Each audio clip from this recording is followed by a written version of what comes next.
مونږ ته به استادانو یو عجیبه قصه کوله. ویل به ښه و یو هندو ته دا کمال حاصل د کشف کمال ورته حاصل. کشف دې ته وایي څوک چې چا سینې ته متوجه شي، لږ سوچ کې شي ورته، هغه ورته وایي چې مثال تازه کېدل. دې هندو ته دا کمال حاصل دې هندو ته. او کشف چاته حاصلېږي؟ اولیاء او نیکانو صالحانو خلکو ته، چا چې په خپل نفس باندې کنټرول راوستلی. دا داسې تعجباوره قصه ده، داسې واقع ده که یو ځل مو واورېدله په نو او چې عبرت پکې دا پروت دی په دې واقع کې چې یو ځل مو واورېدله تاسو معلومات شو چې څوک په خپل نفس باندې کنټرول ساتي که نه، خپل نفس قابو کې ساتي، د نفس خبره نه مني، د الله جل جلاله اطاعت کوي، نو الله جل جلاله په بدله کې د تصور کوي. تاسو دې واقع ته متوجه اوسئ ښه. و یو هندو موږ ته به استادان وي دې هندو ته کمال دا حاصل چې چاته به وکتل بس د کشف هغه مرحله ورته حاصله، پوهېدو چې ستا په زړه کې څه شی دي. بس دغه زمانه کې یو ولی الله اوسېدو، نیک انسان و، دا ورته راغی ورته ویل چې تا کې کوم کمال دی؟ درته ما کې کمال دا دی کشف راته حاصل دی چې زه چا چې سینې ته متوجه شم بس راته معلومیږي چې د دې انسان په زړه کې دا خبره ده.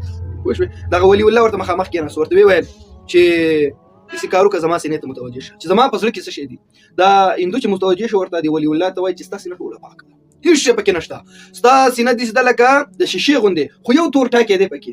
دا ولی الله ورته چې نه خطا شوې. ولې؟ دا ولی الله ورته وایي چې ما الحمدلله په خپل نفس باندې ښه خواري کړې ده، ما د شیطان او د نفس خبره نه ده منلې، ما د الله خبره منلې ده، ما خپل نفس کنټرول کړی، زما سینه پاکه ده. دغه یو تور ټاکی چې درته ښکاري د ما سینه داسې ده لکه شیشه، په شیشې کې چې سړی وګوري خپل ځان ورته ښکاري که نه، نو زما په سینه کې تا ته خپل ځان ښکاره شو.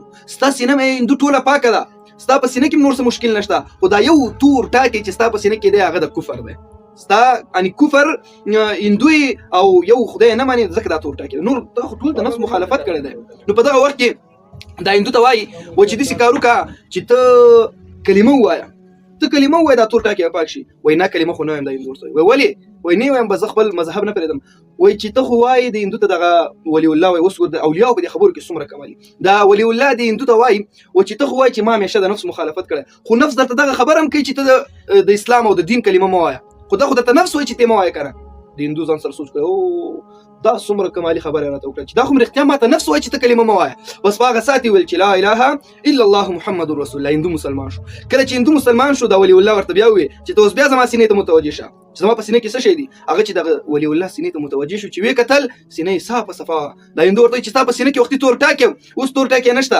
هغه ورته ما درته وویل چې دا زما تور ټاکی نه و، دا ستا تور ټاکی. هغه تور ټاکی د کفر و، نور تا خپله سینه ټوله پاکه کړې ده او ټول د نفس مخالفت دې کړی دی، صرف د یو کلمې ضرورت و چې تا کلمه ویلې، کلمه دې ویل هغه تور ټاکی ختم شول.